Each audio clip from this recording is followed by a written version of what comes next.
Assalamu alaikum, I'm Aisha and you're watching Samar News. Here are today's headlines. Saudi Crown Prince Mohammed bin Salman has left for a 3-day visit to the United States, where he will meet President Donald Trump to discuss strengthening bilateral ties. Riyadh is expected to seek security guarantees and advanced weaponry during the talks. It is the Crown Prince's first trip to Washington since the fallout from the 2018 Khashoggi killing. A Bangladesh war crimes court has sentenced ousted Prime Minister Sheikh Hasina to death, concluding a months-long trial that found her guilty of ordering a deadly crackdown on a student-led uprising last year. Hasina got a life sentence under charges for crimes against humanity and the death sentence for the killing of several people during the uprising. Former Interior Minister Salman has also been sentenced to death for crimes against humanity, while former police chief Chowdhury Abdullah's death sentence was commuted to 5 years in prison for cooperating with the state. Sheikh Hasina has, on the other hand, issued a blistering response after being sentenced to death in absentia by the International Crimes Tribunal on charges of crimes against humanity stemming from last year's violent crackdown on student protests. Minutes after the ICT announced its verdict, Hasina released a strongly worded statement rejecting all charges and condemning the ruling as the product of an unelected government with no democratic mandate. Meanwhile, Dhaka erupted in clashes and celebrations after Hasina's sentencing. Protesters tried to damage her family home before security forces moved in. Students celebrated across the capital as Awami League activists marched in defiance of a shutdown. The interim government has deployed paramilitary forces and warned of strict action. A Russian missile strike on the eastern Ukrainian city of Balaklia has killed 3 people, with 3 teenagers among the 10 wounded. The governor of the region bordering Russia said overnight, attack damaged multi-storey residence blocks and destroyed scores of cars in the city centre. A photograph provided by regional authorities showed the damaged facade of a multi-storey brick building with windows blown out as flames burned on an upper floor and debris and broken tree branches littered the area. Russia says its troops have captured the village of Hai in Ukraine's Dnipropetrovsk region. The advance follows months of pushing deeper into Dnipropetrovsk and neighbouring Zaporizhia, where Russian forces have moved forward along a broad front by roughly 30 kilometres in recent weeks. Ukraine has not issued an immediate response.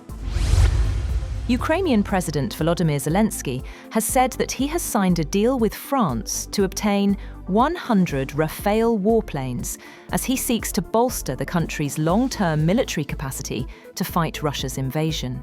Zelensky is visiting Paris for talks with President Emmanuel Macron at a time when heavy Russian drone and missile attacks on Ukraine have increased in recent weeks, and Moscow has reported ground advances in the southeastern Zaporizhia region.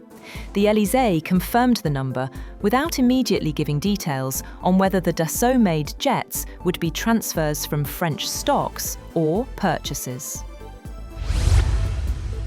On the other hand, the Kremlin says it hopes for a new Putin-Trump summit as soon as conditions allow, stressing that both sides need deep preparation before any meeting takes place. Moscow is still reacting to Trump's cancellation of last month's planned talks and to recent US sanctions, which it says have further strained relations. Rain triggered landslides in 2 regions in Indonesia's central Java province last week have led to the deaths of at least 18 people, with search operations ongoing. A landslide in the city of Cilacap last week buried a dozen houses in Cibonying village. Search and rescue efforts have been challenging as people were buried 3 to 8 metres deep. The Cilacap landslide has killed at least 16 people, with 7 missing. Footage from news channels show excavators deployed to dig through dirt in Cilacap. US President Donald Trump has urged his fellow Republicans in Congress to vote for the release of files related to the late convicted sex offender Jeffrey Epstein, reversing his earlier resistance to such a move.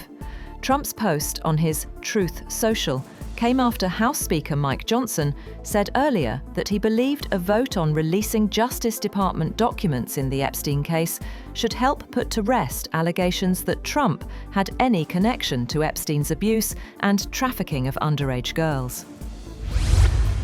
Indian agricultural exporters are among the winners from US President Donald Trump's exemption of dozens of food items from his reciprocal tariffs regime, which some analysts say could help to revive lost demand. Trump on Friday removed tariffs he had imposed on more than 200 food products, including beef, as consumer concerns mount over rising US grocery prices. Unlike EU and Vietnamese suppliers facing 15% to 20% duties, Indian exporters of tea, coffee, spices and cashew nuts were hit harder after Trump doubled tariffs to as high as 50% on imports of certain Indian goods. The IMF says it plans an intensive program of engagement with Syria as the country rebuilds after years of war, but made no mention of financial assistance. An IMF team in Damascus focused on shaping Syria's 2026 budget as the new government shifts away from Iran, reopens to global markets, and reports early signs of economic recovery. And China's snow town in Heilongjiang has opened for the winter season, offering more than 30 cultural and tourism events, from folk activities to light shows. The scenic area saw its first snowfall on October 17th, about a week earlier than last year. Snowtown typically enjoys a 7-month season, with snow depths reaching up to 2 meters. That's all for now. For more updates, visit www.samar.tv. Thank you for watching Samar News.